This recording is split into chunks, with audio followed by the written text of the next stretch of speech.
কর্মজীবী ও চাকরিজীবীদের কেমন যাবে, কোন কোন কর্মের সঙ্গে যুক্ত থাকা কর্মজীবীরা বিশেষ সফলতা পেতে পারেন এই বছর। চাকরিজীবী ও কর্মজীবীদের জন্য মিশ্রিত ফল বয়ে আনার সংকেত এই বছর। 29 মার্চ হতে আপনাদের রাশির দ্বাদশ ভাবে শনির গোচর শুরু হবে। বছরের শুরুটা ভালো হলেও মার্চ মাসের শেষ হতে কঠিন সমস্যার সম্মুখীন আপনারা হতে পারেন ও কঠোর পরিশ্রম হওয়ার সংকেত এই বছর। তবে যে সকল কর্মজীবীরা চাকরিজীবীরা অফিসের বাইরে ঘুরে ঘুরে আপনারা কর্ম করেন বা ভ্রমণ সংক্রান্ত কর্মের সঙ্গে যুক্ত থাকা কর্মজীবীরা বিশেষ সফলতা পাওয়ার সংকেত এই বছর। তবে মে মাসের মাঝামাঝির পর আপনাদের রাশিচক্রের একাদশ ভাবে বৃহস্পতির দৃষ্টি, কঠোর পরিশ্রম হলেও ভালো ফল বয়ে আনার সম্ভাবনা আপনাদের এই বছর।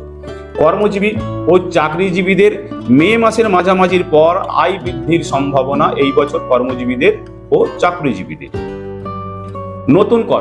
নতুন কর্ম লাভের আশায় থাকা জাতক জাতিকাদের জন্য 2025 সাল নতুন কর্ম লাভের প্রচেষ্টায় থাকা জাতক জাতিকাদের জন্য শুভ সংকেত। বছরের শুরুতে মার্চ মাসের 28 তারিখ পর্যন্ত আপনাদের সফলতা পাওয়ার সম্ভাবনা।